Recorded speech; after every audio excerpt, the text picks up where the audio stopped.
parcourant le monde, en parcourant les églises, je me suis rendu compte qu'il y a plein de fils de Caïn. Nous allons parler sur les fils de Caïn. Je suis en Genèse 4, 1 à 5. Il est écrit: Adam connut Ève sa femme, elle conçut et enfanta Caïn. Elle dit: j'ai formé un homme à l'aide de l'Éternel. Elle enfanta encore son frère Abel. Abel fit berger et Caïn fit laboureur. Au bout de quelque temps, Caïn fit à l'Éternel une offrande de fruits de la terre. Et Abel de son côté en fit une des premiers-nés de son troupeau et de leur graisse. L'Éternel porta un regard favorable sur Abel et sur son offrande, mais il ne porta pas un regard favorable sur Caïn et sur son offrande. Caïn fut très irrité et son visage fut abattu. Mes frères et sœurs, en lisant cette écriture, je me trouve en face de deux personnes, en face de deux individus, en face de deux prédicateurs, en face de deux fidèles, des adeptes. Adam connut sa femme et enfanta Caïn, puis Abel. Malheur déjà à nos frères branhamistes qui disent que Caïn n'était pas le fils biologique d'Abel. Il est écrit clairement que Adam connut sa femme, Ève enfanta Caïn. Mais nos frères branhamistes disent que Caïn n'est pas le fils biologique d'Adam. Ça c'est grave. Bon, aujourd'hui je ne suis pas là-bas. Je suis sur le fait que ces deux individus, ces deux fils d'Adam, dans les champs, dans les jardins, ils ont eu l'idée d'offrir à Dieu les offrandes selon l'activité individuelle de tout un chacun d'eux. La Bible dit: Caïn a donné les fruits de la terre comme offrande. Abel de son côté, il lui donna les premiers-nés de son troupeau. Mais comment l'Éternel a porté un regard favorable sur l'offrande de Caïn, d'Abel, mais il a rejeté l'offrande de Caïn? On donne que ce qu'on a, dit-on. Caïn avait que les fruits de la terre. C'est ce qu'il récoltait, les légumes et tant d'autres, les fruits de la terre, je sais quoi, vous en savez plus. Abel aussi, de son côté, il était berger. Il avait des brebis. Donc il gardait les brebis. Il a pris une de ses brebis pour donner l'offrande. Mais pourquoi l'Éternel porta un regard favorable sur l'offrande d'Abel, mais en même temps il a rejeté l'offrande de Caïn? Qu'est-ce que l'offrande de Caïn lui avait fait? Qu'est-ce que Caïn avait fait pour que l'Éternel refuse son offrande? L'autre va me dire, quelqu'un va me dire: non, il n'avait pas donné ça avec tout son cœur. Il était ailleurs, il était dans les distractions. La parole, il n'est pas écrit comme ça. Chacun a donné l'offrande selon ce qu'il possède. Caïn possédait que les fruits de la terre, il était laboureur, et Abel était berger. On donne que ce qu'on a, comme le monde dit. Mais pourquoi l'Éternel a refusé l'offrande de Caïn? Il est allé plus loin pour lui dire: si tu agis bien, tu vas relever ton visage. Est-ce que Caïn avait agi mal? Pourquoi cette réaction? Ce sont Caïn et Abel aujourd'hui représentent les deux prédicateurs, les deux sortes d'enfants de Dieu. Il y a un enfant de Dieu qui donne l'offrande d'Abel, l'offrande que l'Éternel accepte, l'agneau. L'autre donne les fruits de la terre. C'est-à-dire, dans l'adoration, Abel a reçu l'inspiration pour dire: non, je dois donner que l'Éternel aime seulement l'agneau. L'Éternel aime l'agneau. Voilà pourquoi lorsque Abel a donné l'agneau, l'Éternel s'est réjoui pour dire: voilà l'offrande que j'aime. Mais Caïn, ramenant son offrande, les fruits de la terre, l'Éternel a dit: ça, moi ce n'est pas ça. J'aime pas vos offrandes là des fruits de la terre. C'est ce qui se passe aujourd'hui dans les églises. Nous avons des prédicateurs, les fils de Caïn, qui ramènent les offrandes terrestres, les fruits de leur travail. Si vous voyez dans une église où on donne les offrandes comme les fruits de la terre, des choses terrestres. Ce sont des fils de Caïn. Abel a reçu l'intelligence de Dieu, l'esprit de Dieu, la révélation de Dieu. Il dit non, l'offrande que Dieu aime, c'est l'agneau. Je dois lui offrir l'agneau. Voilà l'offrande que nous devons donner. Mais le fils de Caïn donne les fruits de la terre. En d'autres termes, les fruits de leur travail. Frère, si tu es dans telle église, là où on donne les offrandes, les fruits de la terre, c'est-à-dire les fruits de votre travail, les fruits de votre commerce, les fruits de votre boulot, tout ce que vous faites, vous devez prélever quelque chose pour donner à Dieu. Frère, vous êtes les fils de Caïn. Qu'est-ce que Dieu appelle l'offrande? L'offrande, je suis là, en hébreu. Hébreu chapitre 13, verset 15. Hébreu 13, verset 15. Par lui, offrons sans cesse à Dieu un sacrifice de louange, c'est-à-dire les fruits des lèvres qui confessent son nom. Voilà l'offrande d'Abel. Abel a donné l'agneau. Si je prends Jean chapitre 1er, verset 29, il est écrit. Jean 1er, verset 29. Le lendemain, il vit Jésus venant à lui. Il lui dit, voici l'agneau de Dieu qui ôte le péché du monde. Voilà l'offrande que nous devons donner. L'offrande d'Abel, c'est Jésus. L'offrande de Caïn, c'est la chair, c'est la terre. Pourquoi je dis comme ça? Puisque, en lisant la Bible, Osée, je suis sur Osée 12, verset 11, il est écrit, j'ai parlé aux prophètes, j'ai multiplié les visions, par les prophètes, j'ai proposé des paraboles. C'est-à-dire cette histoire de Caïn Abel, cette histoire-là que Dieu a créé le monde, au commencement Dieu a créé les cieux et la terre, toute l'histoire-là de Genèse jusqu'à... Ce sont des paraboles. Dieu avait planté un jardin du côté de l'Orient. Il plaça l'homme et la femme, il créa l'homme et la femme là-bas. Ce sont des paraboles. Ce ne sont pas des choses vraies, physiques, charnelles. J'ai parlé aux prophètes, par les prophètes, j'ai proposé des paraboles. C'est-à-dire l'histoire là de Caïn, Abel, Adam, Ève, création du monde, ce sont des paraboles. Voilà pourquoi jusqu'à présent, tu ne peux pas trouver l'arbre de vie.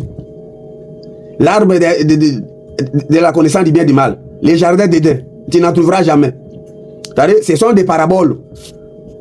Ne connaissant pas que ce sont des paraboles, vos pasteurs, vos prédicateurs, tout ça, ils commencent à croire que ce sont des choses vraies que l'Éternel nous a racontées. Toi, tu es l'ami de Dieu. Pour que Dieu commence à te raconter comment il a créé le monde. Toi, tu es son ami.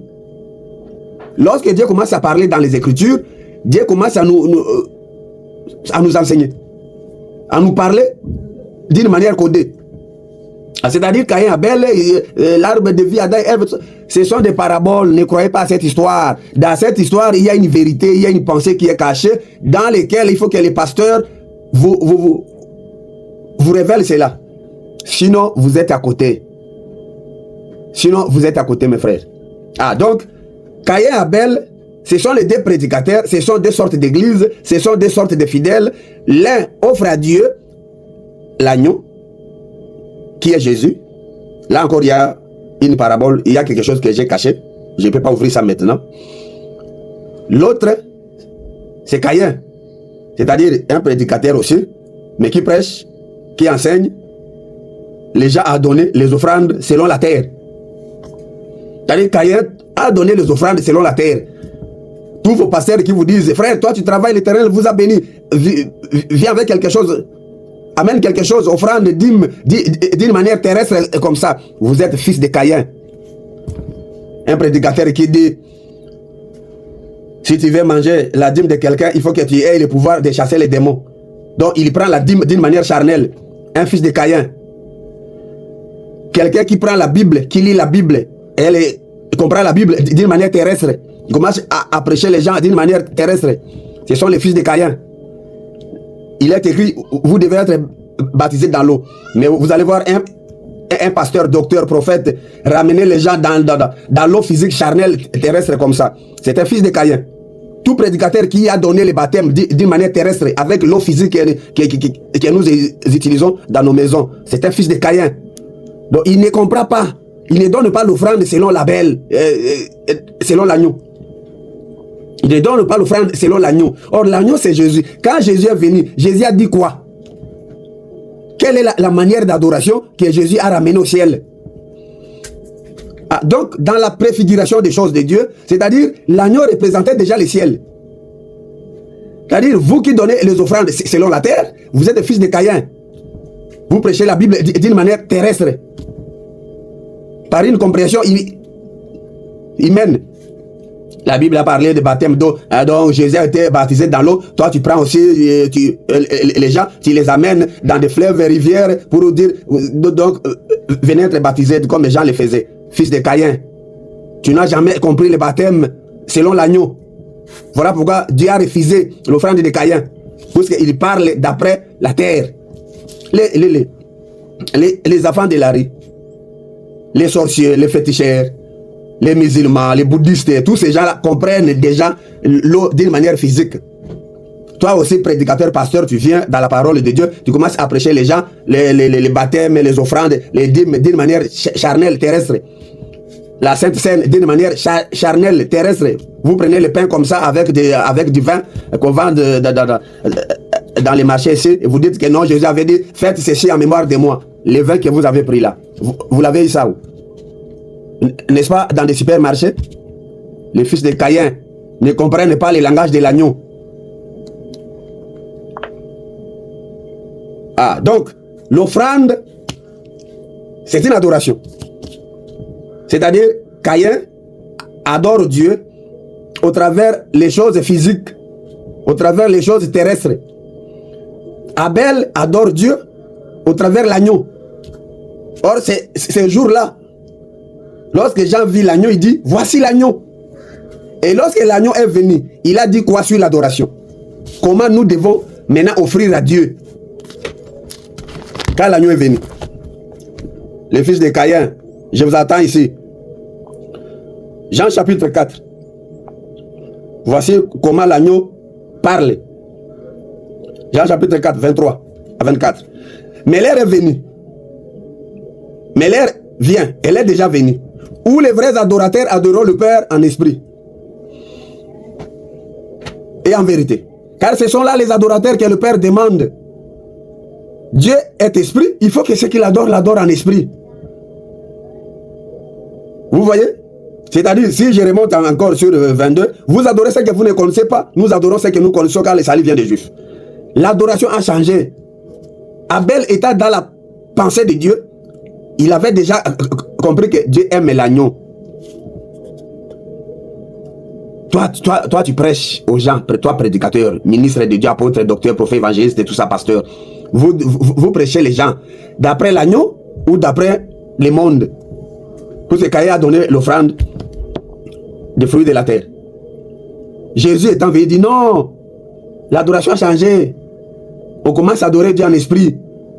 C'est-à-dire, lorsque Dieu parle dans la Bible, dîme, on ne peut pas donner la dîme d'une manière charnelle. La Sainte Seine, vous ne pouvez pas prendre la Sainte Seine avec du pain physique charnel, avec du vin physique charnel. Vous êtes diabolique. Dieu parle sur les baptêmes d'eau dans l'Écriture. Vous ne pouvez pas être baptisé d'une manière physique charnelle comme ça, dans des rivières, fleuves. Ça, c'est une adoration, je peux dire Caïn. Jean chapitre 6. Jean 6. On peut terminer aujourd'hui par là. Jean 6. 66, 63. Il est écrit, c'est l'esprit qui donne la vie, qui vivifie. La chair ne sert de rien. Les paroles que je vous ai dites sont esprit et vie. Voilà. Lorsque l'agneau parle. L'agneau dit que les paroles qu'il nous a dit dans la parole, dans la Bible, sont esprit. Tu ne peux pas aujourd'hui prendre la parole de Dieu d'une manière charnelle. Quand la parole dit la maison de Dieu, toi tu montres aux fidèles, aux enfants de Dieu, la maison physique, les 4 murs qui nous entourent, l'endroit dans lequel nous retrouvons pour écouter la parole de Dieu. Vous dites c'est ça l'église, c'est ça la maison de Dieu. Vous êtes fils de Caïn. Tout celui qui a reçu le baptême au nom du Père, Fils, Saint-Esprit, tout celui qui a reçu le baptême au nom de Jésus-Christ, dans l'eau physique, dans l'eau qu'on peut toucher, c'est un fils de Caïn. Comment Dieu peut être d'accord avec vous? L'Éternel qui est au ciel, il ne reçoit rien de nos mains. Vous dites aux fidèles, donnez à Dieu, Dieu va vous bénir. Donnez. Donc, on donne à Dieu, vous prenez, vous mangez. Avec votre famille. Vous êtes fils de Caïn. L'adoration, l'agneau, lorsqu'il vient, lui, il change totalement. Il dit non, les paroles que je vous ai dit sont esprit et vie. C'est-à-dire, toutes les écritures bibliques gardent quelque chose de spirituel. Tu ne peux pas prendre les écritures comme les musulmans, comme les animistes. Puisqu'ils comprennent la Bible d'une manière charnelle comme ça. Quand on dit l'eau, ils voient l'eau. Quand on dit le ciel, ils voient les firmaments qui sont au-dessus de nous. Comme les branhamistes, comme les gens de réveil. Tout celui qui comprend la Bible de cette façon, il est animiste, il est musulman, il est bouddhiste, il est dans tous les regroupements du monde, vous vous retrouvez là-bas. Vous êtes tous les fils de Caïn. L'agneau, quand il est venu, il dit, non, les paroles que je vous ai dit sont esprit. Quand la Bible parle de gêner, quand tu vois quelqu'un en train de gêner, c'est un fils de Caïn, qu'il faut le maudire encore davantage. Lorsque la parole dit que les femmes se taisent dans les assemblées, quand tu vois un prédicateur qui dit les femmes ne peuvent pas prêcher, lorsque Paul parle des femmes, lui, il voit sa femme à la maison. Il voit ses sœurs d'une manière charnelle physique.